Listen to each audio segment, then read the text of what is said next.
Hi guys, welcome to this video on the basics of Excel. I'm gonna show you some things you can do with data in Excel. Now we have some sales data, but you can do this with pretty much any type of information. We're gonna look at pivot tables, data validation, conditional formatting, VLOOKUP, the SUMIF function, and the pivot chart. Okay, so what kind of data do we have here? We're looking at fast food restaurant IDs with two different types of restaurants. We have the takeaway and the eat-in restaurant. We have the revenue in euros.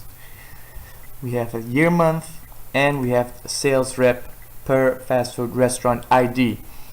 Okay, so the first thing we want to look at is how much revenue did each sales rep generate. Now we can do this two separate ways. First way, the SUMIF function, very easy. Second way, the pivot table. Okay, so we'll start with the SUMIF function. We'll just type in SUMIF, tab to complete it. So the range is the range in which we have to go find the criteria. So the range will be the sales rep. Criteria, we'll look at Alex. A sum range is what you want to have summed up. In this case, we would like to know total revenue per sales rep.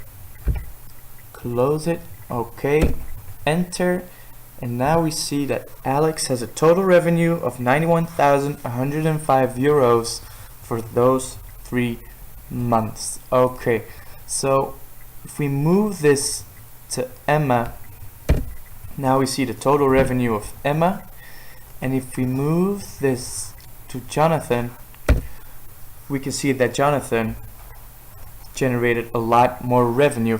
Now we can't keep moving this around. We want to make it so that we have a dependent variable which we can alter very easily, and we're gonna use this by data validation. So you see I'm referring to the cell G2, which is empty for now but not for long. So how do we make data validation to work? We're going to use a list, and which values will be in that list?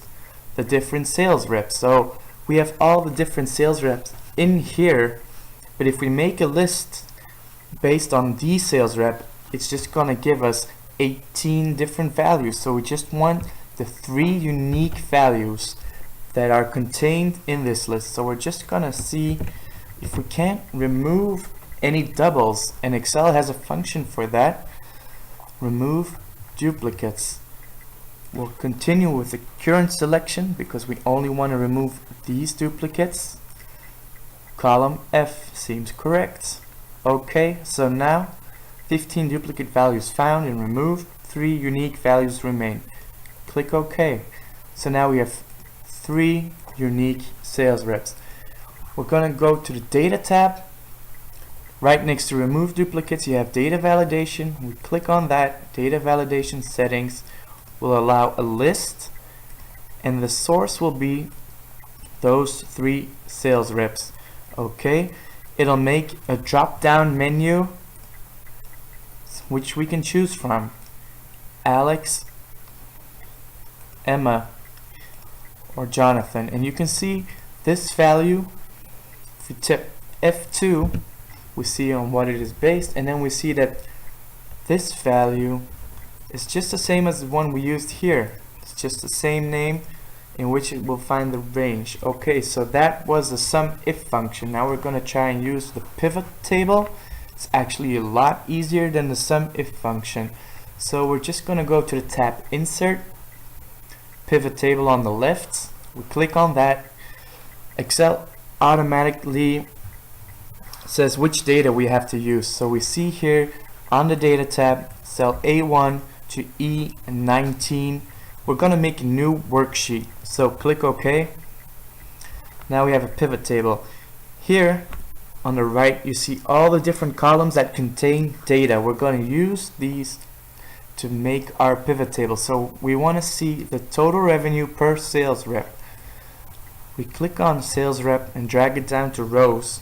So now we see our 3 sales reps, and then we click on revenue in euros and put it down in the value section. It automatically gives us a sum of revenue in euros, and we can see that it has the same values as we did just now with the SUMIF function.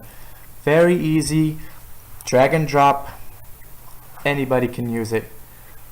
Okay, let's just delete this for now because we need it later for the pivot chart. So why don't we go down to conditional formatting on type of restaurant. You see there are two different types of restaurants. We have the takeaway, eat-in. So we're just gonna select this by pressing Ctrl Shift down.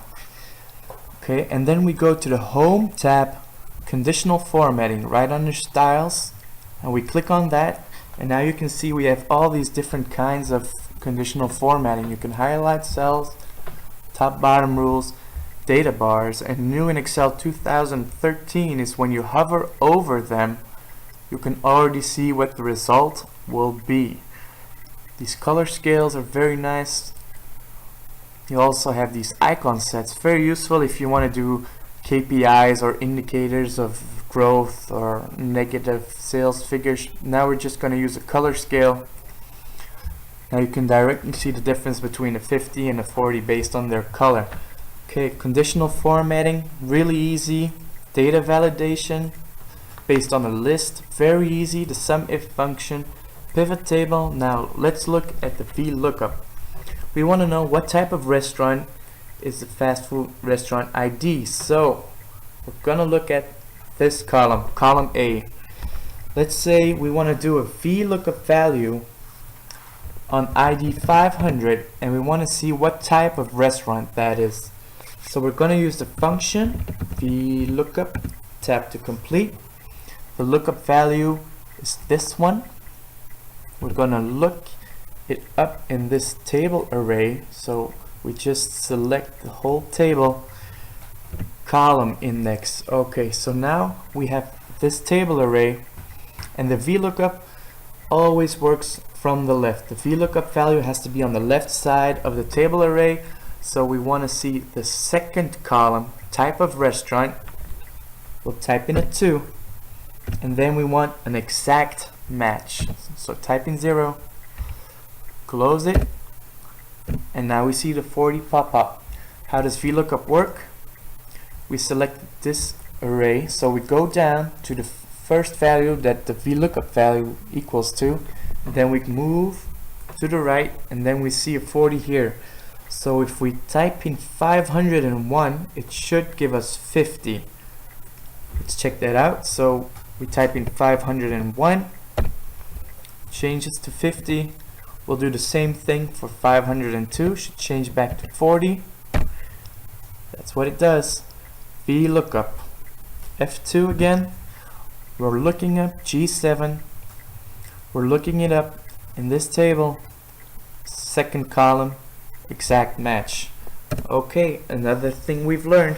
So now the last thing we want to learn today is the pivot chart. Okay, it's also on the insert tab. It's right here in the middle. Okay, click on that, pivot chart. Which data do you want to use? We'll use the same table as we used earlier, and we're gonna create it on a new worksheet. Okay, so does this look familiar to you? We just had that with the pivot table. Now, sales rep here, revenue, and value. So now we have the same information, and Excel automatically generates a very nice graph, which you can also alter here very easily. You can choose all these different styles, change colors, change chart type. Okay, so what do we have here? Total revenue, but we had 3 different time periods. Okay, 3 different year months. So we're just gonna add these to the columns, and then we'll see a nice evolution per sales rep. Okay, very nice. We have the grand total here too. That's what we had earlier. If you want to remove this, just go to design, grand totals, off for rows and columns. So now you can see what the evolution is.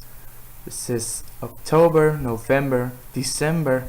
You don't really have a nice graph for that. Now Excel 2013 introduced sparklines. So if you go to the tab Insert, Sparklines, and then you can select Line. Data ranges, we're just going to use these data. Okay. Drag it down. Maybe expand it a little bit. Now you see a very nice graph of the evolution over time. So now we type in evolution. Very nice. Oops, misclick there. Evolution here with the corresponding chart. It's very nice. So now we saw everything: conditional formatting, data validation, SUMIF function, pivot table, pivot chart, remove duplicates. Excellent work. Okay, well, thank you for watching this video. Subscribe to my channel, leave a comment, check out my future website excelcoursonline.com, and thumbs up if you liked it.